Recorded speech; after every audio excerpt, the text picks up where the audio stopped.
June 30th, 1915. A desolate patch of ground at Talbot's secret London proving facility. The fate of a global war hung in the balance, resting on the judgment of two men. Winston Churchill, First Lord of the Admiralty, and David Lloyd George, Minister of Munitions, both future Prime Ministers of Britain, arrived to witness a machine, a supposed marvel, destined to shatter the deadlock of the Great War. Before them sat a bizarre contraption, an American tractor not on wheels, but on three independent tracks. Its design was alien, its purpose shrouded in desperate hope. The engine roared to life. The machine lurched forward, traversing the uneven terrain. What the high-ranking observers saw next defied belief. A spectacle of mechanical chaos. The front track repeatedly clawed skyward, the entire tractor rearing violently before slamming back down.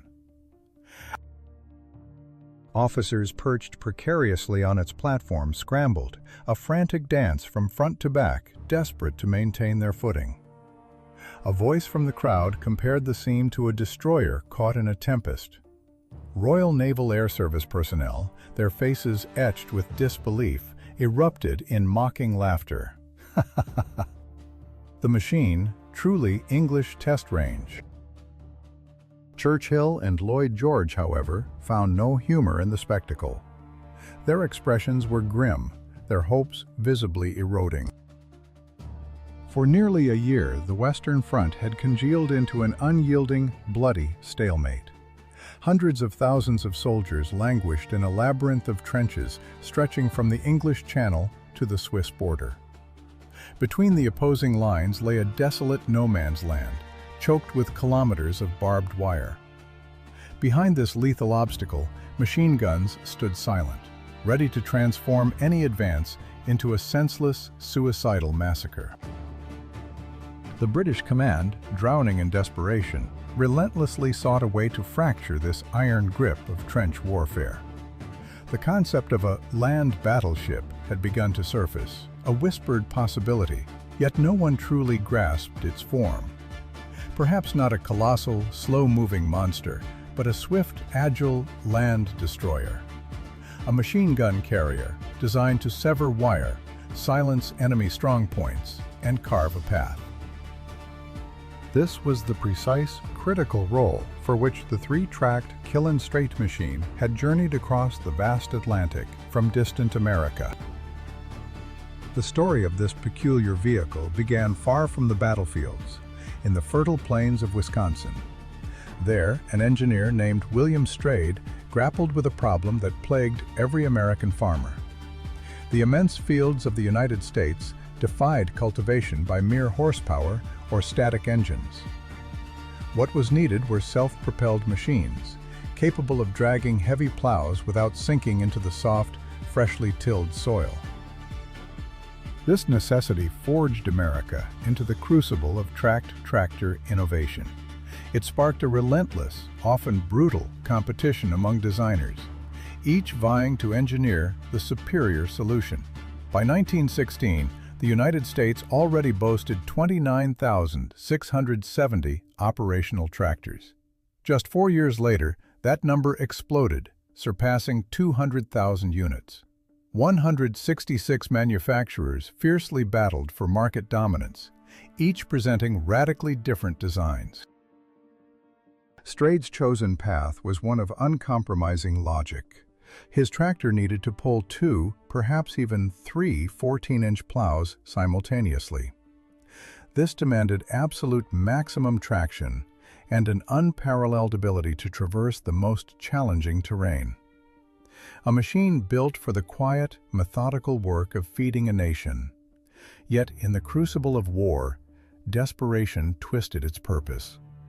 It was thrust onto a stage it was never designed for, asked to solve a problem far beyond its agricultural roots. How many other solutions, born of one necessity, are brutally repurposed for another, only to falter and claim lives in the process? The soft earth of the American heartland swallowed conventional farm wheels whole. Tracks offered a solution, an undeniable advantage in unforgiving terrain. Yet a fundamental question persisted. How does one command a machine entirely devoid of traditional steering? How does a fully tracked vehicle navigate the unforgiving landscape it was designed to conquer?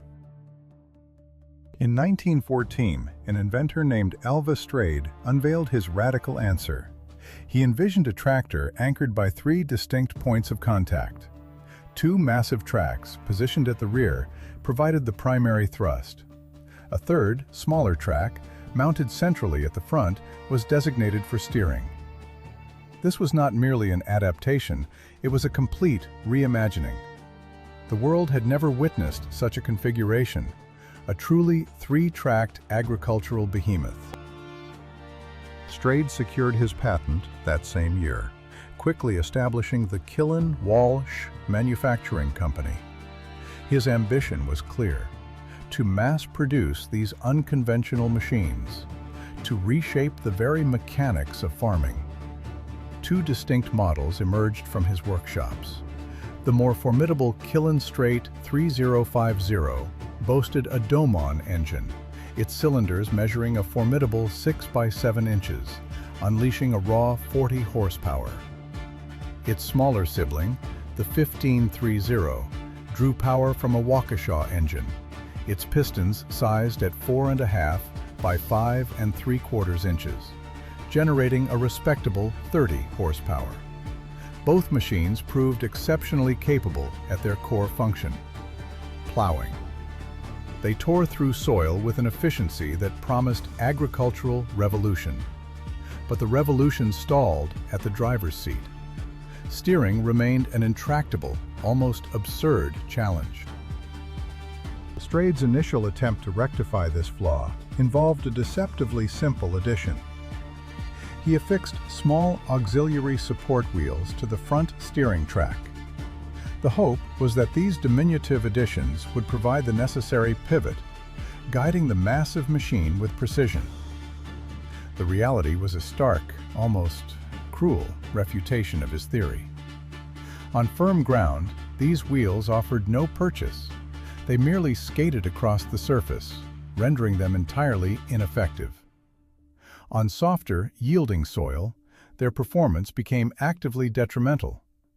Instead of assisting, they dug in, transforming into rudimentary plows themselves, accumulating earth before them, inexorably bringing the entire tractor to a grinding halt.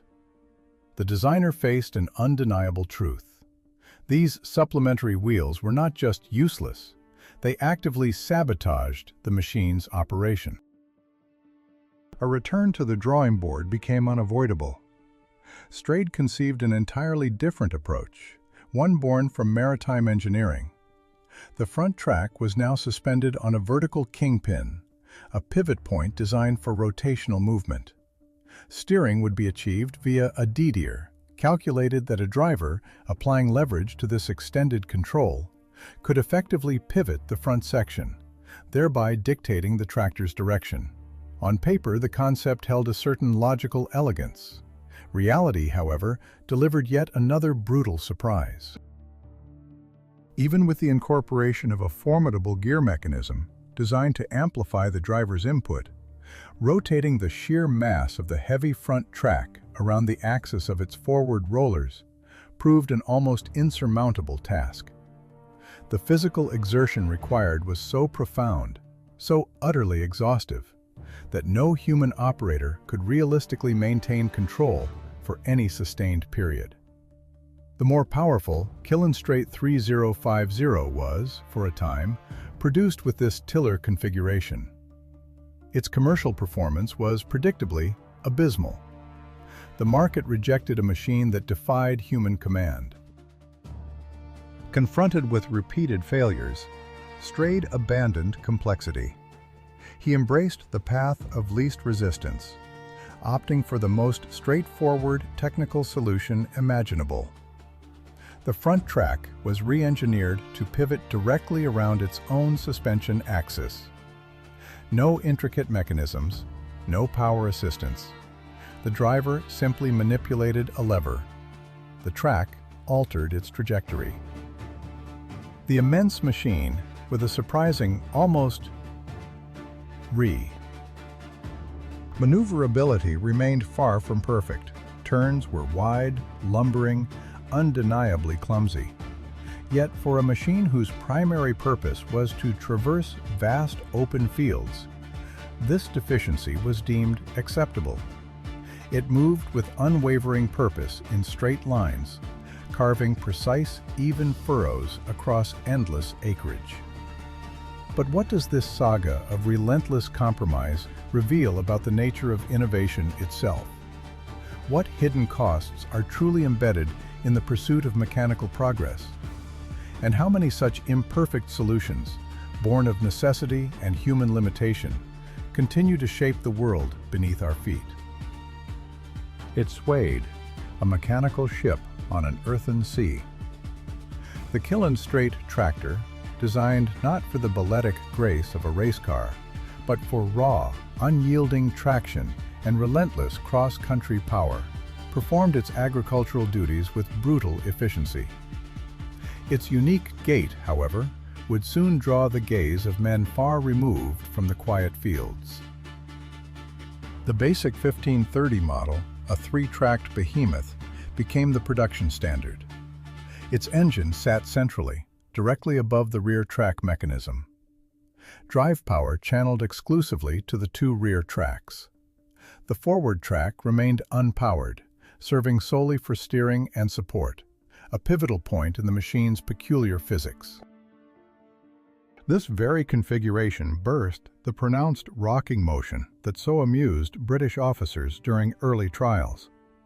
The center of gravity, heavily biased towards the rear, meant the front track would lift free from the ground, or bury itself deep into the soil with the slightest topographical shift. The truth. How then did an American agricultural machine find itself under the scrutiny of British military command?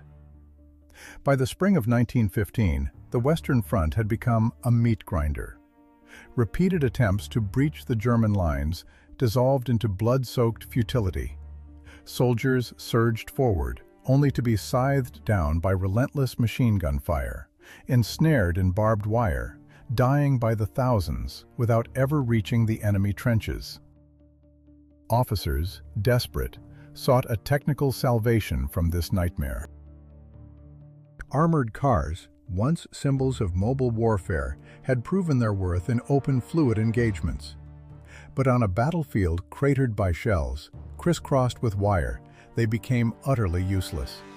Something fundamentally new was required, a machine capable of traversing ground impassable to both automobile and horse. Winston Churchill, then First Lord of the Admiralty, became fixated on the concept of a land battleship. He envisioned a colossal armored vehicle crawling slowly, inexorably, over any obstacle, crushing wire and enemy positions beneath its immense weight. A juggernaut of steel. Yet naval airmen from the Royal Naval Air Service, already seasoned in the deployment of armored cars, saw the challenge differently. Their need was not for an unwieldy battleship, but for a swift, agile destroyer. A machine capable of piercing enemy lines, neutralizing machine gun nests, and carving clear paths through defensive barriers for the advancing infantry. Something relatively small, cost-effective to produce, and crucially, maneuverable. This concept, they believed, offered the most realistic path to rapid implementation. British agents fanned out across the globe, a covert hunt for suitable chassis. American tracked tractors, already proven in the most unforgiving conditions, caught their particular attention. Several different models were procured for comparative trials in England. Beyond the Killen-Strait, two other tractors arrived, each a silent testament to the desperation gripping the Western Front. What other civilian designs, born of peace, would be twisted into instruments of war, their true purpose irrevocably altered? What hidden costs, beyond the price of steel, would such desperate innovation demand? The early prototypes, a lineage of tracked vehicles with chassis designs radically divergent from anything conventional, were born of desperation. These were the machines, crude and experimental, that would ultimately lay the groundwork for the first true rhomboid tanks, reshaping the very landscape of modern warfare. None of the assembled minds, however, knew the seismic shift they were witnessing on that sweltering summer day at the Talbot Proving Ground. Existing armored vehicle platforms had become a crucible for the boldest, most unorthodox engineering concepts. Here, the nation's finest engineers converged with battle-hardened officers and high-ranking officials, each acutely aware of the existential gravity of their predicament. The air crackled with a palpable tension, a silent understanding that time was measured in weeks, perhaps even mere days. Every passing moment of indecision meant thousands more fresh graves carved into the blood-soaked earth of France and Belgium. The imperative was absolute. A functional solution had to be found, and the mass production of a new class of combat vehicles initiated immediately. Then the Killen-Strait tractor arrived. Its appearance on the testing ground immediately drew stares, a stark anomaly even amidst the parade of strange contraptions paraded through those desperate months. 3 tracks, not the customary 2 or the familiar complement of wheels, gave it an almost alien profile. Yet it was precisely this exoticism, this audacious departure from established norms, that ignited a flicker of hope. Perhaps the unconventional held the key to the breakthrough so desperately sought. The tractor underwent rapid preparation for its unveiling before the highest echelons of military command. Fuel tanks were topped, every critical joint meticulously inspected, the test route carefully plotted. June 30th was designated as the day this unassuming American machine would face its ultimate reckoning. Beyond a simple demonstration of mobility, the military had devised a series of specialized trials. The paramount objective, to verify the machine's capacity to traverse the relentless, insidious barrier of barbed wire.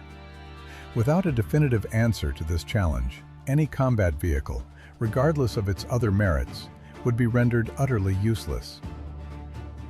Across the proving ground, multiple lines of wire entanglements had been strung, a grim facsimile of the front lines. The engineers understood that brute force alone, the tractor's sheer weight and barbed wire possessed a cunning, almost malevolent property. It rarely snapped under direct pressure. Instead, it stretched, tightened, and coiled, relentlessly ensnaring anything that attempted to force its way through. A different approach was required, something designed to cut the wire's treacherous grip, not merely crush it. Lieutenant Oliver Thornycroft, an officer with extensive naval experience, stepped forward to tackle this specific problem. His mind, trained on the complexities of maritime warfare, recalled the specialized cutters used on destroyers to clear torpedo nets and underwater obstructions. These robust blades, mounted on long pipes, extended from the ship's bow, severing any submerged obstacle in their path. A simple, yet profound question formed in his mind. Why could this same principle not be applied to land-based warfare?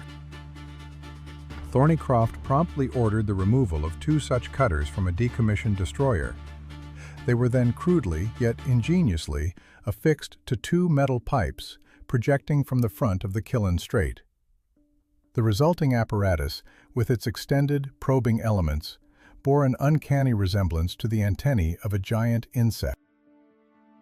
The machine, now armed with this improvised yet potentially revolutionary modification, was finally poised for its decisive examination. The morning of June 30th dawned, bringing with it the arrival of dignitaries whose judgment held the power to irrevocably alter the course of the entire war. What desperate measures would be deemed acceptable in the face of such overwhelming devastation? And what unforeseen consequences would ripple through the coming decades from these desperate innovations? Winston Churchill stepped from the automobile, his gaze sweeping over the assembled machinery. Beside him stood David Lloyd George, a man destined, within 1 year, to become Prime Minister, guiding Britain through the war's most brutal months. Both understood the unforgiving calculus of every lost day. The German army fortified its positions, their defenses hardening into an impenetrable steel and earth barrier. British generals, meanwhile, continued to hurl men into the maw of senseless frontal assaults, a relentless, bloody attrition that yielded nothing but graves. The Western Front had become a charnel house, a vast, static graveyard where innovation was not merely desired, but a desperate existential imperative. The trenches stretched, endless and unyielding, a testament to a strategic paralysis that demanded a radical, almost unthinkable solution. The cost of inaction was measured in hundreds of thousands of lives, each one a silent accusation against the architects of this futile deadlock. Officers from the Royal Naval Air Service initiated their demonstration. Their focus? The unexpected capabilities of an American agricultural tractor. It was an improbable choice, a machine designed for tilling soil, now presented as a potential instrument of war. The very notion underscored the profound desperation gripping the Allied command. A mechanic engaged the starter. The 40-horsepower engine, a Domar, roared to life, its guttural rumble echoing across the field, a sound both raw and unsettling. The machine lurched forward, and instantly, its radical departure from any conventional vehicle became starkly apparent. This was no ordinary tractor. Its wide tracks bit into the churned earth, pulling the heavy frame with surprising tenacity, refusing to slip or bog down. The speed was negligible, an almost ponderous crawl. Yet for a piece of farming equipment repurposed for military consideration, it seemed an acceptable compromise. A slow, unstoppable force. Then, the first serious undulation in the terrain. The front tracks bucked violently upwards, the machine's nose rearing into the air. A moment of terrifying suspension. Then it crashed down with a bone-jarring impact. Officers clinging to the platform barely maintained their footing. One of them, a strained laugh escaping his lips, shouted something about a maritime storm. The comparison was chillingly apt. The tractor's motion mimicked the violent pitching of a small warship caught in a tempest. The rear tracks, bearing the bulk of the engine and the main chassis, maintained an unwavering grip on the ground. The front tracks, however, behaved with alarming unpredictability, leaping and plunging as if possessed. A naval officer, observing this erratic dance, proposed an experiment. Could the machine's center of gravity be manipulated by shifting weight across its platform? It was a crude, almost childish idea, yet born of a profound need to understand this monstrous, unpredictable beast. Several officers began to move, scrambling from the rear of the machine to the front and back again. The effect was immediate and profoundly telling. When the men stood at the rear, the front tracks remained almost perpetually airborne. The tractor's nose tilted upwards, propelling itself solely on its two rear tracks, a bizarre, land-bound wheelie. When the officers surged forward, even leaning precariously over the platform's edge, the front tracks pressed firmly into the ground. The rear, in turn, lifted slightly, creating an unsettling seesaw effect.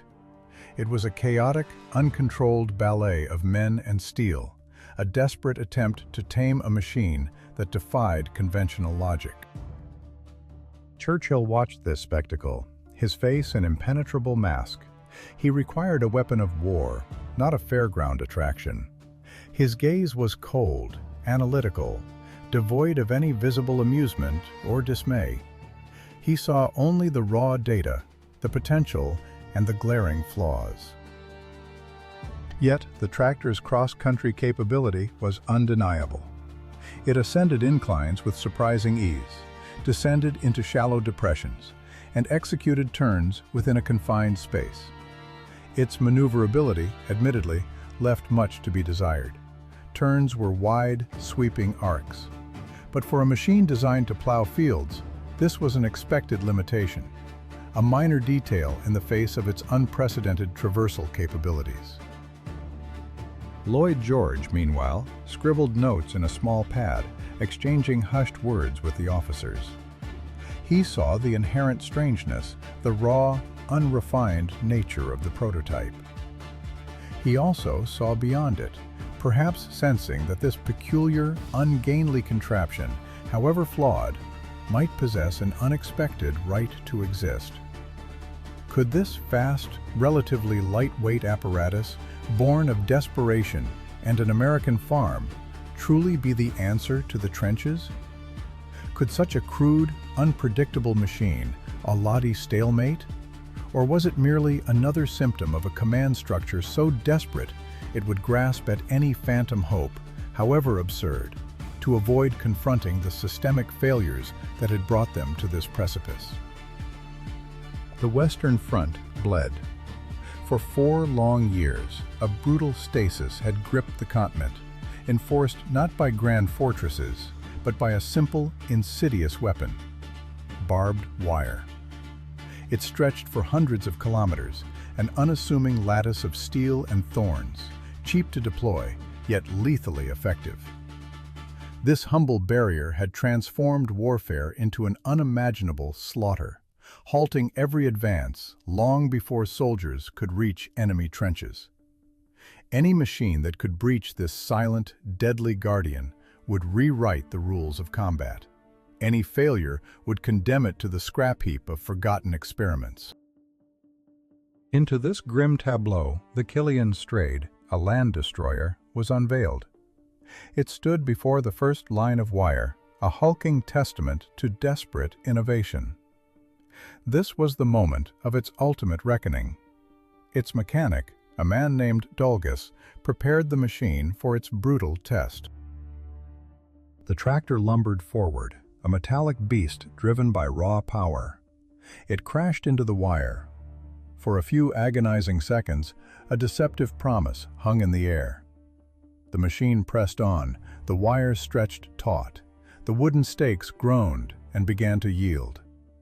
A flicker of hope, quickly extinguished. The wire did not break. It held. Far stronger than anticipated, it refused to snap. Instead, it began to coil, to tighten its grip. It wound itself around the Killen-Strait's tracks, a relentless, constricting embrace. The machine, stubborn, continued its crawl, but with each meter, its momentum bled away. The wire, a living snare, entangled the tracks, snagged on every protrusion, weaving itself into an impenetrable cocoon around the struggling vehicle. Within 60 seconds, the Killen-Strait shuddered to a halt. It was hopelessly ensnared, held tighter than any chain could bind it. A palpable silence descended. Officers exchanged grim glances. The verdict was clear: a catastrophic failure. All the horsepower, all the intricate gearing, all the brute force of its tracks proved utterly useless against the cunning elasticity of steel wire. Freeing the trapped machine became a laborious, dangerous ordeal. Mechanics, cursing under their breath, worked with wire cutters, untangling the barbed strands from the tracks, their hands burning from the cruel thorns. The process consumed precious hours, a stark reminder of the wire's persistent power. Once the Killen-Strait was finally liberated, the stage was set for another attempt. This time, Lieutenant Thornycroft's audacious invention would be put to the test. Torpedo net cutters, repurposed for land warfare, had been securely mounted on long pipes, extending menacingly from the front of the machine's forward track. A new line of wire was strung, meticulously positioned at the precise height of the cutting edges.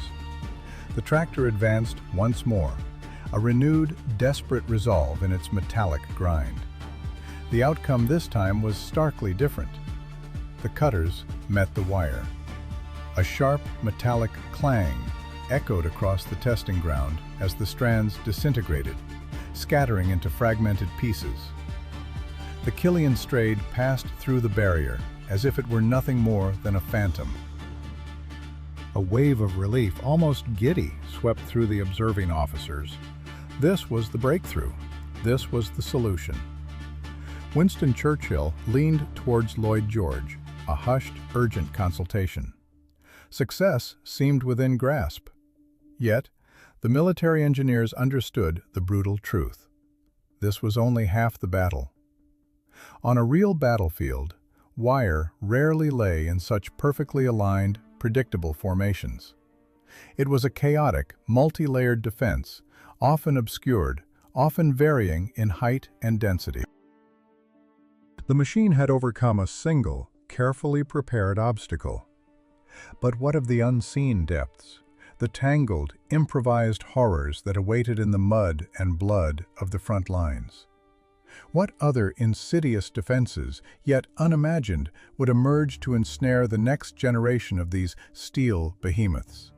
And how many more lives would be sacrificed in the relentless pursuit of an answer?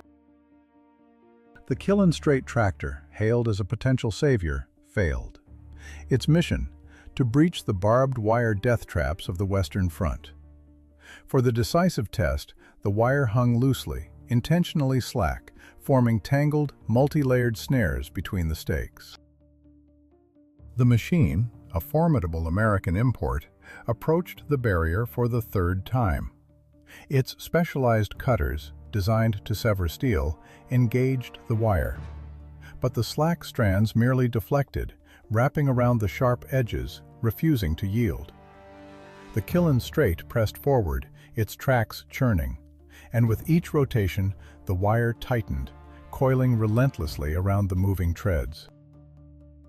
The cutters, touted as revolutionary, proved utterly useless against the freely suspended wire. The machine halted once more, ensnared, crippled by steel filaments. The trial was a catastrophic failure.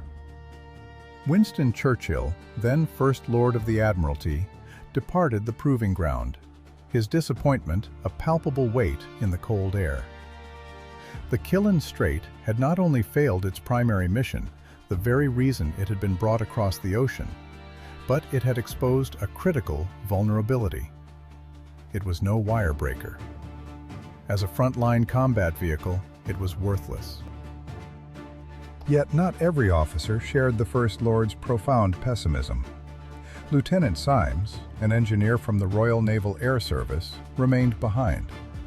He paced thoughtfully around the American tractor, his gaze dissecting its form. The machine had demonstrated undeniable cross-country capability. Its 3 tracks maintained consistent, powerful ground contact, even over the most challenging terrain. A thought began to form, a quiet rebellion against the prevailing judgment. Perhaps the problem lay not with the tractor itself, but with the assigned task. Symes paused, his eyes sweeping across the proving ground. Scattered across the site stood several armored vehicles, decommissioned after brutal service in the fields of France and Belgium. Among them, a French Delaunay Belleville armored car, its chassis scarred, its armor pockmarked with bullet holes, yet still a potential source of raw material.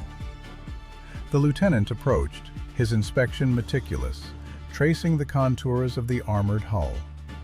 Steel plates, precisely 6.35 centimeters thick, offered decent protection against the relentless hail of bullets and shrapnel. It was at this precise quiet moment that a radical idea sparked in the officer's mind. What if, instead of forcing the tractor into a role it could not fulfill, they reimagined its purpose entirely? What if they created not a wire breaker, but an armored battlefield tug? A machine capable of delivering vital ammunition to the front, evacuating the wounded from the inferno, or towing heavy artillery under the enemy's unceasing fire. The concept resonated with an undeniable logic. The Killen-Strait had been designed from its inception as a traction engine, built to pull heavy plows across unforgiving ground. Its fundamental construction, therefore, was inherently engineered for substantial, sustained loads. Its 40-horsepower engine delivered ample power, more than sufficient for off-road cargo movement. The three-track configuration, unusual yet robust, ensured both stability and unparalleled mobility. Why not protect the crew with salvaged armor and deploy this powerful, resilient machine in the critical, vulnerable rear of advancing troops? Symes presented his observations, his audacious proposals, to command. They were met, surprisingly, with interest. A decision was made to proceed. Work commenced immediately with a chilling urgency. Mechanics began the delicate process of dismantling the armored hull from the French armored car. Each steel plate was removed with painstaking care, every effort made to avoid damaging the metal or its vital fastenings. Simultaneously, engineers performed complex calculations. The tractor's combat weight, unarmored, stood at 5,000 kilograms. The Delaunay-Belleville armored hull weighed approximately 1 ton. The numbers began to coalesce, forming the blueprint for a new kind of war machine.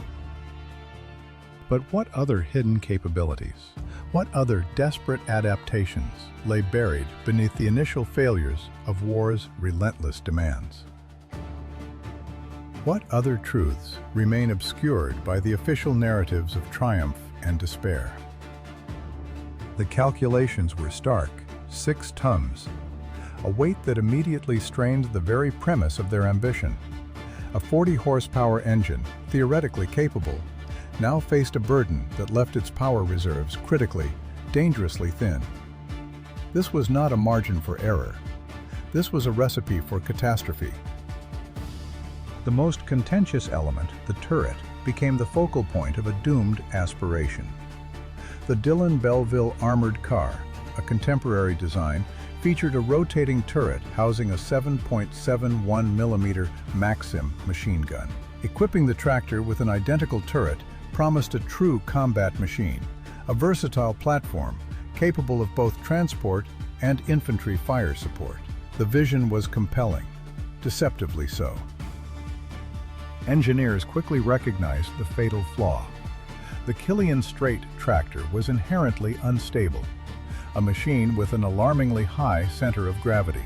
Its entire mass, engine and structure, was concentrated precariously in the rear, causing the front track to constantly lose contact with the ground. Mounting a heavy turret at the highest point of this already precarious chassis would irrevocably shatter its fragile equilibrium. Imagine the scene. A lumbering behemoth lurching across broken terrain, its front section pitching violently skyward, then slamming down. High above, nearly 10 feet from the earth, a heavy turret, a machine gun, a gunner, swaying precariously. One violent tremor, one sudden shift, and the entire apparatus would simply capsize. The engineers understood this brutal truth. The dream of transforming a tractor into a full-fledged combat vehicle was a dangerous fantasy. The turret was abandoned. The compromise was a basic armored shell, designed solely to protect the crew and any cargo it might carry. Dade protected space for 2 or 3 crew members. The resulting machine was a grotesque silhouette. A low, irregularly shaped armored hull rose awkwardly above its 3 tracks. The exposed front track, with its intricate steering mechanism, jutted out defiantly. At the rear, two wide, bulky tracks formed a ponderous base. The machine's aesthetic was far from elegant, a crude assemblage of metal and function. But elegance was never the objective. The military demanded movement and protection, nothing more.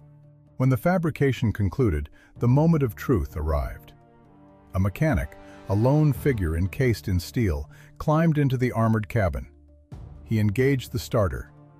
The engine roared, a desperate, strange sound. The tractor lurched. The tracks churned, digging into the earth. The machine barely moved. The additional ton of armor transformed the relatively agile Killen-Strait into a slow, unwieldy monster. The 40-horsepower engine, once deemed sufficient, was now catastrophically inadequate. It screamed at its absolute limit, a tortured mechanical cry, yet the speed remained glacial, a mere crawl. Obstacles that the unarmored tractor had navigated with ease now became insurmountable barriers. The armored Killen-Strait struggled up a small incline, a slope it had once ascended without effort. On soft ground, the tracks began to slip, churning impotently, where before the machine had traversed with casual authority. Its already poor maneuverability deteriorated into a dangerous liability. Turning required immense physical effort, a wrestling match with the controls. The turning radius, already wide, doubled, trapping the vehicle in vast, sweeping arcs. This was not merely a design flaw. It was a testament to a fundamental misunderstanding of physics, a catastrophic miscalculation of purpose. How many more such desperate, ill-conceived projects were greenlit, their inherent failures ignored, their human costs yet to be tallied? The officers watched, their faces etched with a grim, unspoken verdict. The experiment, a desperate gamble against the grinding attrition of the Great War, was collapsing before their eyes. Hauling an armored shell across broken ground proved a brutal, unforgiving reality, far removed from the gentle resistance of a farmer's plow. For days, the ungainly machine was driven across the proving grounds, a futile quest to salvage some utility from its monstrous form. They tested its capacity to tow loads, to conquer artificial obstacles, to navigate the treacherous variations of the earth itself. Each trial was a new, stark confirmation of its inadequacy. Each test yielded the same crushing conclusion. This armored tractor, conceived as a frontline savior, was a liability.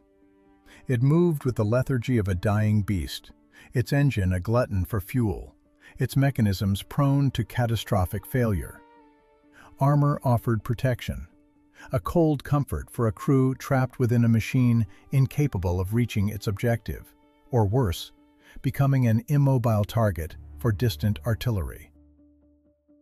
A vehicle that bogged down at the first difficult patch, a slow-moving behemoth that allowed the enemy ample time to bring up heavy guns and systematically dismantle a stationary target. This was not a weapon. This was a death trap. The military command rendered its final, unsparing judgment. Deploying the armored Killen-Strait to the battlefields of France was an exercise in futility. It had failed to deliver on its promise, neither as a wire-cutting pioneer nor as a resilient, armored hauler. The machine was too specialized, too temperamental, too profoundly limited in its capabilities. Its 40-horsepower engine, a workhorse perfectly suited for agricultural labor, simply could not propel an armored war machine across terrain churned into an apocalyptic wasteland by high explosives. The failed experiment demanded a resolution. The armored tractor stood abandoned on the Talbot Proving Ground, a monument to miscalculation. Scrapping it seemed wasteful.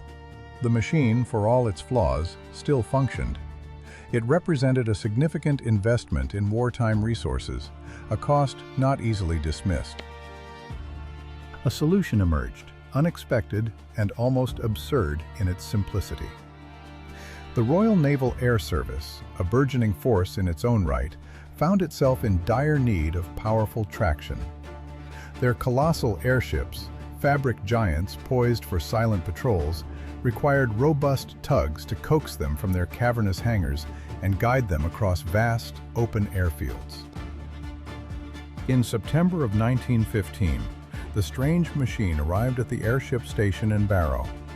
This town on England's northwestern strait finally found its peculiar purpose. Its glacial speed, a fatal flaw on the battlefield, transformed into an indispensable asset. The slow, deliberate movement of immense aerial vessels demanded precisely this kind of unhurried, unwavering power.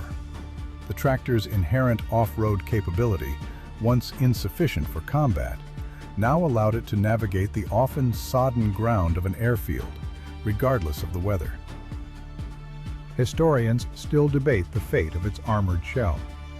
Was it retained, a menacing anachronism pulling airships? Or was it stripped away, perhaps at the proving ground, restoring the tractor's original, less formidable profile and a measure of its lost agility? No definitive record survived to settle the question. It is entirely plausible the armor was removed, a practical decision to lighten the load and improve maneuverability. Or perhaps it toiled for several years, a bizarre armored phantom, its unsettling silhouette a constant, silent question mark for those recruits of the nascent Naval Air Service. The story of the Killen-Strait is a footnote in the grand narrative of war, a testament to the unpredictable currents of innovation and the brutal lessons of the battlefield. But how many other innovations, deemed failures, found their true calling in the shadows, their initial purpose warped by necessity, their true impact obscured by the relentless march of history? The Killen-Strait, a three-tracked anomaly, was destined for obsolescence even as it rolled onto the proving grounds. Its armored aspirations crumbled, relegating it to a mere footnote. Yet, on that very same day, another machine, the creeping grip tractor, was quietly forging the blueprint for a weapon that would redefine warfare. Stripped of its experimental armor, the Killen-Strait found its true purpose. The British War Department acquired several more units, deploying them not as combat vehicles, but as tireless workhorses. They became prime movers, hauling heavy artillery and supply wagons across the churned earth of France. These three-tracked machines performed admirably.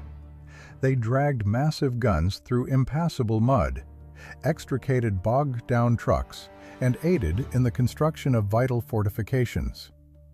Their labor was unseen, unheralded, devoid of battlefield glory or newspaper headlines.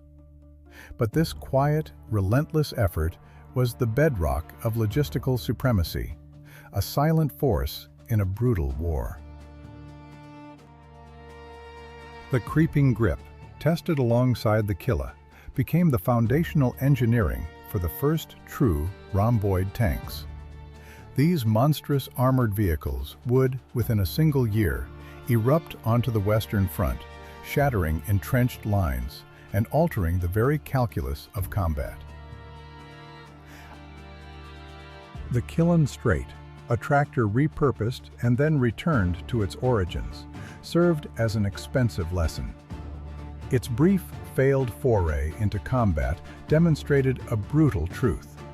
Merely bolting steel plates onto an agricultural chassis was insufficient. A war machine demanded fundamental redesign, an integrated vision of protection, power, and mobility, not a makeshift adaptation. We are left to ponder the precise moment of divergence. The subtle engineering choice, or perhaps the bureaucratic oversight that sealed the Killen-Strait's fate as a forgotten curiosity. How many other pivotal innovations, deemed too radical or simply misunderstood, lie buried beneath the celebrated narratives of history, their true impact forever obscured?